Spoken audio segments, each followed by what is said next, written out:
This lesson is an exciting lesson for you. You are going to be learning about another very special number. It's a number that occurs in nature. You see it all the time in calculus uses, in physics, anytime something is compounding continuously. This number is the natural base number e. It is sometimes called the Euler number, and that's named after the man who discovered it, or put his name on it anyway. And the Euler number is this number down here. It is about 2.718281828, but it keeps going on forever. In many ways, it's like pi in that it's irrational and it goes on forever. Now, Euler discovered this special number when he took this expression that you can see right there, and he plugged in values for n. And as his values for n got bigger and bigger and bigger, all the results ended up getting closer and closer and closer to that number. And so there is no end to this number because you can never reach infinity and reach that number. So let's write down the important part of this number, and that is that it represents continuous change. Something changing continuously. Continuous change. So keep that in mind because I will ask you to calculate things using this Euler number. And whenever I use the word continuous change, that is your clue that you're going to need to use this number. Before we dig in and look at the graphs of these numbers, we're going to learn how to use the Euler number. The Euler number acts and follows the properties of exponents. So down here you can see in example 1 that they are using the natural base e in problems. And so you can see for your first example that if you have e to the power of 2 times e to the power of 5, that it actually follows the exponent rules that you add the exponents together. And so your result would be e to the 7th power. In the next example B, you have 12e to the 4th divided by 3e to the 3rd. Well, you know how to deal with the whole numbers. 12 divided by 3 gives you the 4, and then the rule for exponents when you are dividing is to subtract the exponents. And so this final result would be 4e to the 1st power. In letter C, you have an example here where you are taking a power of a power, and those rules still apply. This 2 squares the 5, and then it gets applied to the negative 3x there. And so this final result would be 25e to the power of a negative 6x. And just like with exponent rules where it is improper to have a negative exponent, we need to clean this up. The 25 will stay in the numerator, and the denominator will be e to the positive 6x power. So you treat them identical to the exponent properties that you've learned before. Using them on a calculator is especially fun. There is an E button on your calculator, so why don't you get those out and pause the video, and I'll show you how to use those.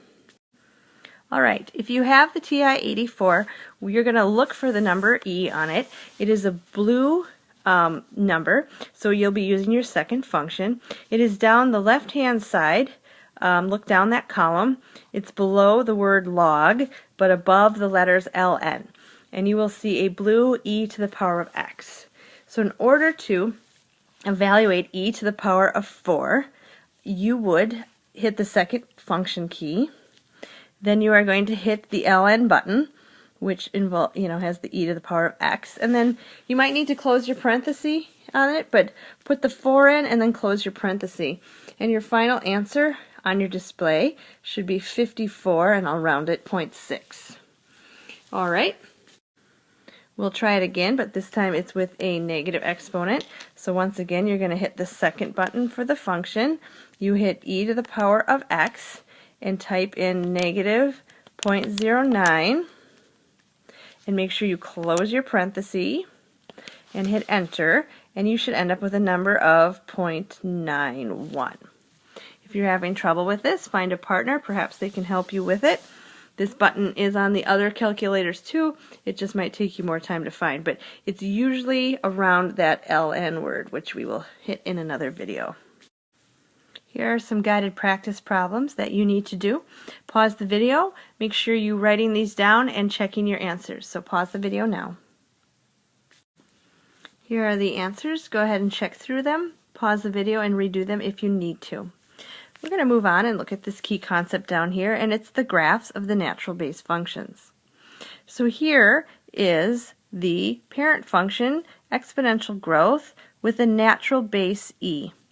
You will get an exponential growth using the natural base e as long as a is greater than 0 and that r is greater than 0. Notice r up here is written before your exponent x. And so if you end up with a positive exponent, you will have exponential growth.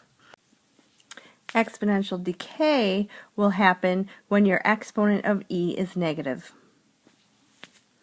Let's graph some of these natural base functions. Here in example A, you can see I have y equals 3 e to the power of 0.25x. So just like any other exponent, we're going to graph, or exponential function, we're going to graph 2 points. One will be the y-intercept, and then the second point we will find using the value of 1 that we plug in. So this will be an exponential growth function, and you can tell that because you have a positive exponent here. And so just like other functions that were exponential, we're going to start with our y-intercept.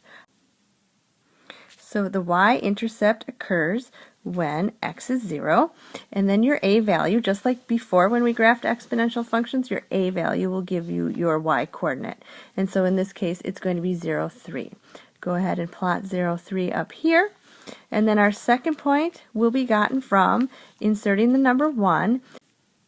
And this time, instead of doing a times b, you're going to do a times e to whatever power is before x. So 0.25 will be the number. Remember, e is just a number. It's 2.718. But when you put that in your calculator and you multiply a, which is 3, this is 3, times e to the power of 0.25. Plug that right in, and out you will get the number 3.85. So go ahead and graph that one. 1 and 3.85 get you up here. Just like before, you still have your horizontal asymptote. It's right on your x-axis. And this is exponential growth like we mentioned before, and so you will get a line that looks like that, forever approaching the x-axis but never actually hitting it. Well, we don't mess around because you're experts at graphing exponential functions, and so they move us right over here to where we start translating it horizontally and vertically. So we will dig in and do that. The first job is to graph the basic function like we did before. So the basic function here is going to be this part of the equation alone. So let's graph that. We're going to start with our y-intercept again. It's going to be 0a, and in this case a is 1. And so we plot 0, 1 on the graph. Your second job, or second point, is to put 1 into your value, and you're going to use a, which is 1, times e to the negative 0.75.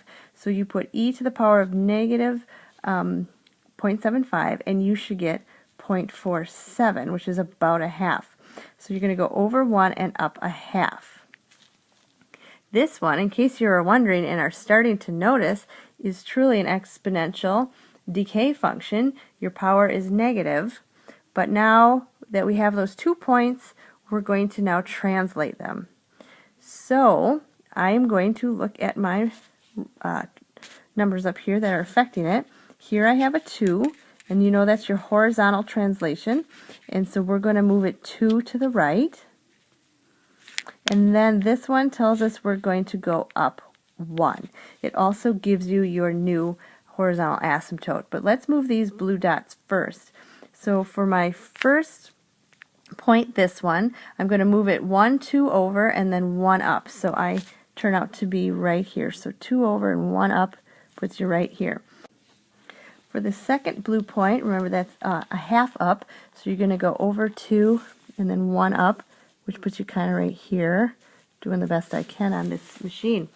So your horizontal asymptote, remember, is right here at y equals 1, and you might not find this to be enough points for you to really determine what your graph looks like. So just remember, and I'm going to show you now, that you are welcome to find another point. Say you wanted to find a third point.